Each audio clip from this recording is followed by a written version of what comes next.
And a pleasant good Monday to all of you hockey fans. And what is going on? As always, it is your host of NHL Weekly, Neil Villapiano, and welcome to another edition of NHL Weekly right here exclusively on the Hockey Podcast Network YouTube channel.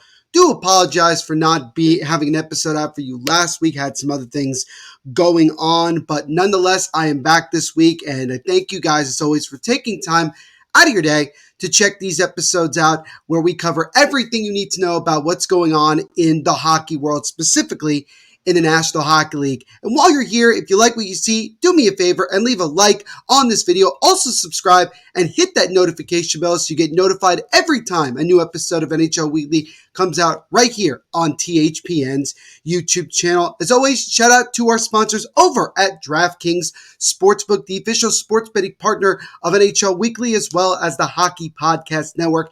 And I've said it several times, but I'll say it again. There are so many big sporting events going on. Obviously, the NHL, you got games every single day to put money on. You got the NFL. We are getting close to really that final push for the playoffs. And right now, you got college football with all of the big-time bowl games coming up in just a couple of days. We're going to be starting bowl week. And with so much more going on, you already know that DraftKings Sportsbook is your number one destination to get in on all of these huge cash prizes. So when you sign up for DraftKings, make sure to use our promo code THPN. And as always, tell them that your boy Neil Villapiano sent you. So we had a pretty interesting week in the past week in the NHL, and we are going to kick things off right away with some excitement, I guess you would say, for most hockey fans. It was a blood battle, and it happened literally just yesterday, and you could tell by this picture. I think this picture is a pretty good showing of what exactly happened, and it involves the game between the Columbus Blue Jackets and the Florida Panthers last night on Sunday, December 10th. Now, straight off the bat, Blue Jackets ended up losing this one 5-2. They are now in a 4-game losing streak after losing this one to the Panthers. And the thing is that before we got the final result of this game, before it officially became 5-2, it was just a 1-goal game at this point before Nick Cousins of the Florida Panthers illegally hit 24 seconds into the third period on Eric Gudbranson. Gudbranson's numbers were clearly behind or in front of, his back numbers were in front of Nick Cousins, and Cousins just hit him square, and he went body first into the boards after a puck dumped in, and the Panthers forward lowered his shoulder and drove the Blue Jackets defenseman hard, face first into the end of the boards with a clear hit from behind, and cleared the whistle blew right away, and Gudbranson was understandably not happy at all with this, and Cousins' initial contact was with the numbers on Gudbranson's back, which set the veteran defenseman into full revenge mode, because literally just moments later, Gudbranson goes right after Cousins, basically sucker punches him from the back of the head. You see it right here again on the screen with this picture. He beat the crap out of him, to put it very bluntly, and it led to a bunch of penalty minutes, a 7-minute Panther power play, and depending on the hearing that Gudbranson will receive from the NHL's safety team, could get a suspension, which I think that there's a very likely chance that he will. As far as Nick Cousins is concerned, I think there probably is going to be a suspension, or maybe more or less a big-time fine. One of those two, maybe it's both. We'll see. Probably by the end of today, maybe as late as tomorrow, we'll probably get a good idea as to what ends up being the result of this. But yeah, it turned into a pretty bloody and physical couple of moments there between Eric Gudbranson and Nick Cousins. And in a way, I'll speak from Cousins' perspective first. In a way, I actually, what I admire about it is that he basically sheriffed the situation himself. Nobody else went and defended him, so he decided to take matters into his own hands. That being said, I'm not a big fan of him going after Cousins, basically sucker punching him and everything. I know that there's a time and place for these type of situations. I definitely think the refs maybe didn't do a good enough job of handling the situation. I think if they did, I don't think Gudbranson would have done this. As for Nick Cousins, I I think he knew after the hit that he was going to have to he was going to have to deal with some form of retaliation, whether that would be from Gudbranson himself or someone else on the Blue Jackets. And it ended up being Gudbranson, and it started a whole melee of fisticuffs, and it resulted in some major penalties. And obviously, I think there's a very good chance again that Gudbranson is going to end up being suspended. No, I wouldn't say for the foreseeable future, but I'm sure he'll be suspended for a little while. And so the Blue Jackets will have to find a way to play without him. I mean, no disrespect, but the Blue Jackets haven't been playing all that well when he's been in the lineup anyway, as they've lost a couple of games in a row, and they'll look to try to right the ship here this week. But that was probably the most intense thing that happened the entire week in the NHL, and it comes literally less than 24 hours ago. It was crazy. It was crazy nonetheless, and we'll see what the ramifications are for that. Most likely later on today. Maybe by the time you guys are watching this, which will come out a little bit later this afternoon, you guys, there might already be a decision made for Eric Gudbranson and probably Nick Cousins as well. I would be very surprised if Nick Cousins got away with nothing in terms of a suspension or a fine at the very least. So we shall see about that. Now, this next player, we talked about a couple times in the last few episodes about where he might sign, this, that, and the other thing. And obviously the news has already been brought out and everything. But as we know, Patrick Kane, not too long ago, officially signed with the Detroit Red Wings on a 1-year deal. I call it a 1-year prove-it deal because clearly he needs to show that this surgery is not going to affect him and that he could still be at somewhat of a high level for the player that he is. And so Patrick Kane, he skated with the Red Wings prior to their loss in New York against the Rangers, which it would have been so ironic if Kane's first game as a Red Wing was against the team he had just played for. But he ended up playing in the next 2 games, a 6-5 loss to the San Jose Sharks after having a multiple goal lead, lost that one. And then they're coming off a 5-1 loss against the Ottawa Senators back not too long ago. But the big thing from, the one positive thing that came from that 5-1 loss was the fact that Patrick Kane's goal was his first as a Detroit Red Wing. It definitely got the fans excited. It was that kind of one of those moments where it looked like the way he scored that goal, that it looked like number 88, the man they call Showtime, was indeed back. The only other bad news that came out of this one, other than getting blown out at home, was the fact that Dylan Larkin is going to be out for the foreseeable future with an injury. So Detroit kind of right now in a little bit of a tailspin. They've lost a couple in a row. They've gone 0-1-1 since Patrick Kane has joined the team. And so they'll look to try to get back to winning ways against the Dallas Stars later tonight in Dallas. So, but I think bottom line is this. I know it's only been 2 games, but Patrick Kane does look like he's very comfortable out there. He doesn't look like that the injury and the surgery itself is really affecting him that much. And I think that that's an important thing here with all of this, is that for Patrick Kane, it's going to have to be a game-by-game situation. I think as the season goes on, especially now that, again, we're in December and we still have several more months to go here, that Kane's going to get a lot of time to get himself continuously acclimated with his teammates, the style of play that Lalonde wants to run, and just getting back into playing every day. And I think that that's going to be the big thing. But for Patrick Kane to quickly already get his first goal as a Red Wing and kind of get that out of the way, despite it being a bad loss for Detroit at home, I think it's important. And so now we'll see how he and the rest of this Red Wings team can perform again, not only tonight against the Stars, but moving forward, especially with Dylan Larkin being out for the foreseeable future with an injury. So, not the situation you want to be in. I'm sure Patrick Kane certainly was not expecting it to go the way that it's gone through the early goings. But as we always say, hockey is a magical, unpredictable sport. You never know what could happen. And so I think the important thing to keep in mind here is that things could change at a moment's notice. Your season can turn around in a moment's notice.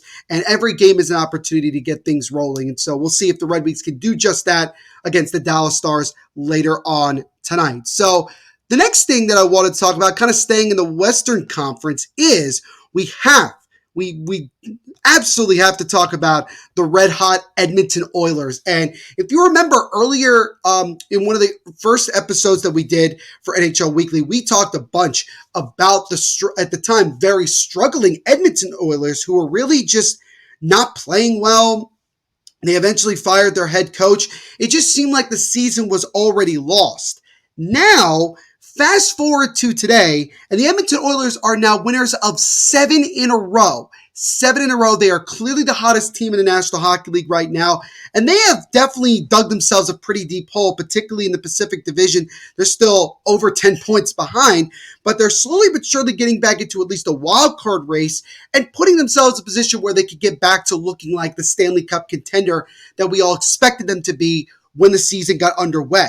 And really, to no surprise of anyone, including myself, one of the biggest positives that have happened during the 7-game winning streak is Connor McDavid basically getting back to being Connor McDavid, as he has scored 20 points in 7 games. He got 2 points in yesterday afternoon's 4-1 win over the New Jersey Devils. And you got to give a lot of credit to Chris Knoblauch, who since being hired almost exactly a month ago, he was hired on November 12th, the Oilers are now 9-3-0. So when it first started, you went through the first 6 games, first 5 games, he had a 2-3 record. So early on, it didn't look like it was making that much of a difference. And then you had the situation where Jack Campbell gets sent down to the minors. You have mostly Stuart Skinner and Calvin Pickard, who, by the way, Calvin Pickard, great game last night in his first game in over a month, coming away with that 4-1 win over the Devils. Really, really did a good job, particularly in that third period, making a boatload of saves to keep the Devils from getting back in that one. Oilers' fourth line did a really good job of frustrating the Devils' top lines. But Chris Knoblauch, I think the biggest thing from a lot of the things that I've read and a lot of the things that I've heard from Oilers players is that he is just simplifying everything. And I've always been a big fan of that, in that when you have a team with high championship aspirations, right? A lot of the time you're looking for guys to do multiple big-time things every single game. And especially in hockey, that's not always the case. And sometimes with a team that has such high expectations, you're going to have these situations where things are just not going right for you, and you have to wonder what changes need to be made. Ken Holland felt that he needed to make a change behind the bench, and that's what he did. And I think for Chris Knoblauch, he has just simplified everything, just kind of taken some of the pressure off, really demanding a little bit more from his bottom 6. That's been a criticism from Edmonton for many years, is that they've struggled to get some depth. But you have guys like Derek Ryan and even Ryan McLeod who have actually been able to pick up a little bit of the slack. They're still not where they need to be, but they're certainly getting a little bit more. And I think that's an important thing. And I think he's just bringing in more of a loose environment, one that just makes everybody feel like, look, we are still a very dominant team. We can really beat up on teams. And if you look at the last couple of games in particular, blowing out the Hurricanes 6-1, beating the Devils 4-1, not only have they been winning games, but they have been dominating these games. And a lot of them have been at home. They're starting I think it's like a long homestand here, and they got a couple of games upcoming this week. But they have a chance this week to really, really get back into things. And again, they're only 3 wins away from a double-digit win streak. And, I think about when they lost to the San Jose Sharks like a month and change ago. And I felt like at that moment, that was probably the lowest the team could fall. And more or less, I was right about that. That was kind of like, as low as they could get for Edmonton. And a lot of people looked at it and said, the Oilers have to get on some crazy pace to get back into things. And really, they have made it very simple in order for them to come away with wins. And, goaltending has definitely played a factor in all this. And I think the big thing really, like I said before, is that Chris Knoblauch is just simplifying a lot of things. And that to me is a big thing. When you're able to just make things make more sense at a very slow and understandable pace, even for superstar players like McDavid, Leon Draisaitl, Ryan Nugent-Hopkins, etc., it ends up working out. And they've finally been able to somewhat stabilize the goaltending with Stuart Skinner and Calvin Pickard. I am curious to see what happens moving forward with Jack Campbell. He has been struggling even in the AHL, so I don't think there's any time soon he's going to be called back up, but there may be a time where he does get called back up. And we do have to keep in mind that I'm sure the Oilers are going to be looking for a netminder that becomes available. Maybe a John Gibson if they could work the money out, maybe a Jake Allen, who knows?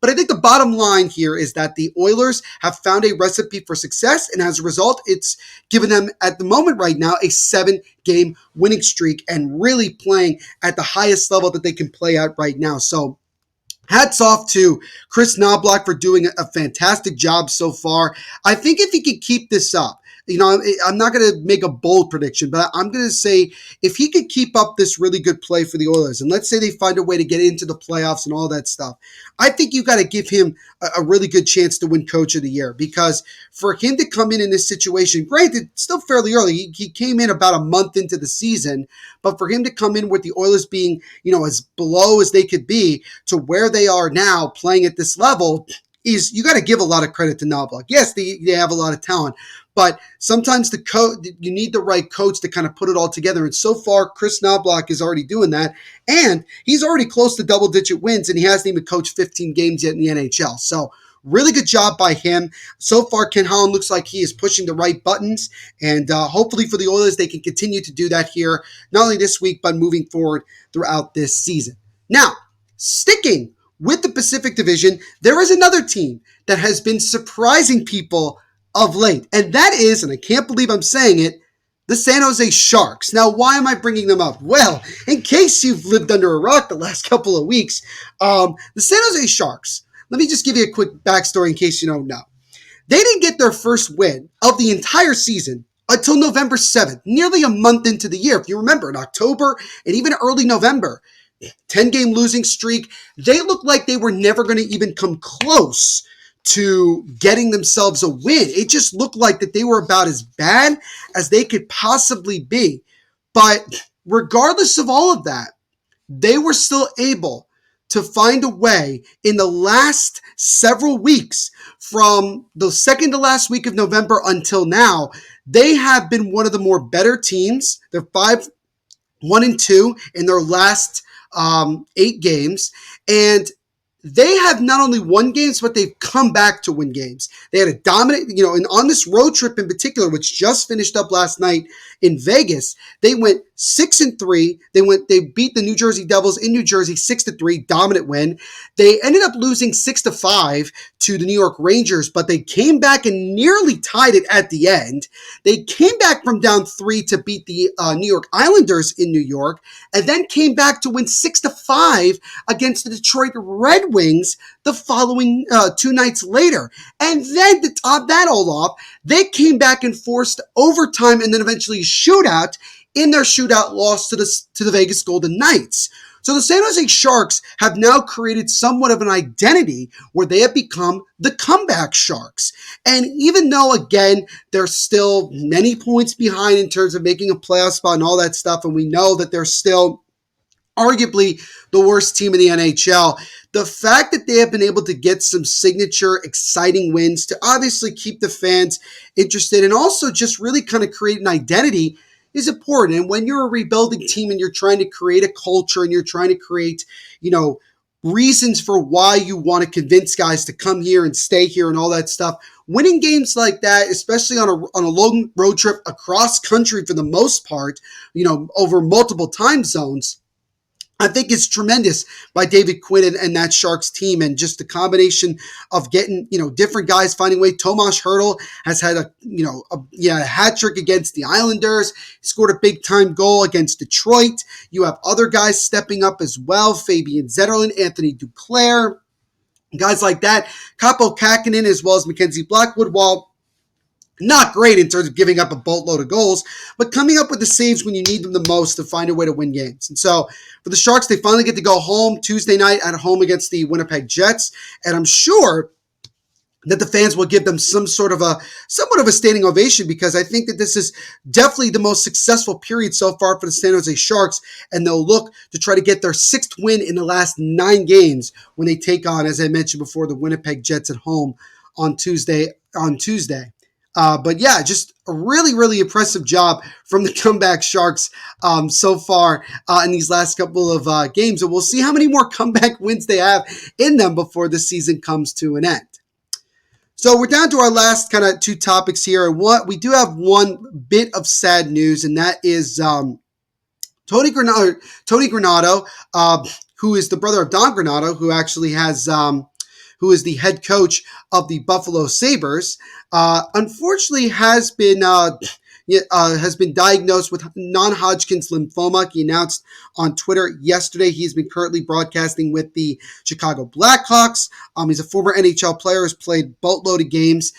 He did come out on Twitter and announce that he is diagnosed with Hodgkin's lymphoma, so he will be going into treatment. And, simply put, everyone here in the hockey community wish him nothing but the best and hoping for a very, very speedy recovery during this time. And, it really sucks to hear that, hear anybody, have to go through that, regardless of who they are. It very much sucks to hear. And so again, we do wish him nothing but the best during that time, during his recovery period. And I think you got to give a little bit of heart out to Don Granado as well, his brother, who's obviously has to focus on his job, which is coaching the Buffalo Sabres. But now hearing this about his brother, I'm sure is definitely hard for him, a tough pill to swallow. And, I'm sure it's going to be somewhat of a distraction for him, but I'm sure he's going to do the best that he possibly can to get through it. And I'm sure Tony Granado is going to get through it tremendously as well. So we wish nothing but the best to Granado and his family as he recovers, as he fights and eventually and hopefully recovers from non-Hodgkin's lymphoma that he announced he was diagnosed with yesterday via Twitter. So just wanted to kind of quickly mention that to everybody. And so lastly here, what I wanted to talk about really quickly is Jesse Puljujarvi signed a professional tryout yesterday with the Pittsburgh Penguins. So Jesse Puljujarvi, the former number 4 overall pick several years ago, once again looking to try to become a mainstay in an NHL lineup. He had a couple of really solid years with the Edmonton Oilers, but struggled to stay healthy and contract problems and this, that, and the other thing. Eventually he went to Carolina. Things didn't work out there. And so now he's trying to once again get himself going in the National Hockey League, this time with the Pittsburgh Penguins, who certainly need the offense with the way they've been struggling, particularly on that power play. They really, really have to find a way to get some more offense. Puljujarvi's still relatively young, 25 years of age. I mean, there's still, according to Coach Mike Sullivan, there's still so much hockey left in Puljujarvi that it was definitely worth the opportunity to bring him in. Puljujarvi said he's just really excited to get another opportunity. He really, really is going to do whatever he can to make the best of this situation and kind of go from there. So it's kind of a world. It's crazy to think about when Puljujarvi was drafted and the expectations and even the solid years that he had in Edmonton. You would have thought he would have been another mainstay in that Oilers lineup for years. But with contract negotiation problems as well as dealing with a boatload of different injuries, it just was never going to work out, unfortunately. And even when he went to Carolina, he could just never get himself going. And so you kind of wonder at this point if you would consider Puljujarvi a bust. Maybe if this doesn't work out in Pittsburgh and he ends up never playing in the NHL again or whatever the case may be. I think as long as he still is relatively young and still shows a little bit of that flash in the pan, I think he's going to always have some interest from NHL teams. And right now the Penguins are just the next team that clearly is showing interest in him. So I'm really curious to see how he fits in that Penguins lineup with guys like Crosby and Malkin and everybody like that. But bottom line, I do wonder if this is going to be the last really big opportunity for Puljujarvi to get going here, because I think if you're unable to have success with not one, not two, but 3 different clubs, even though you're still in your mid-20s, NHL teams are going to see that, and obviously they're going to get word of it and think, maybe he's not really cut out for the NHL, and maybe he ends up going back to Europe, Finland in particular, and maybe just tries to play professional hockey over there. But who knows? We'll see what Puljujarvi can do once he really gets himself going and actually gets in the lineup for the Pittsburgh Penguins. So, on that note, ladies and gentlemen, that's going to wrap it up for us here today on this edition of NHL Weekly. As always, thank you guys so much for spending some time on your Monday to check this episode out. Again, do us a favor, leave a like on this video, subscribe, and hit that notification bell so you get notified not just every time a new episode of NHL Weekly comes out, but also other things like Tales with Terry Ryan, as well as live watch-alongs right here on the channel. We go live for NHL games every single week with hosts all over the THPN podcasting world, covering every team in the National Hockey League. So make sure you guys are ready to check out those as well. We also will be doing World Junior games coming up in the next couple of weeks, so get excited for that as well. Also, make sure to follow us on Instagram right here at HockeyPodNet, Twitter at HockeyPodNet as well, and you can follow my personal Twitter right here at The NVP Show. Kind of sticking with me, a little self-plug, make sure to go check out my podcast, The Devil's State of My Podcast, which covers everything you need to know about the New Jersey Devils. We post weekly episodes covering everything that you need to know, so make sure you go check it out. You can follow us there on Instagram at Devil's State of Mind, also on Twitter at Devil's State, and we also do have a Facebook, so make sure you go leave a like on there. Again, Devil's State of Mind. But again, thank you all so much for hanging out with us on this edition of NHL Weekly, and we will see you in the next video. Everybody continue to be the awesome people that you are, and as I always say at the end of every episode of NHL Weekly, make sure to rock on.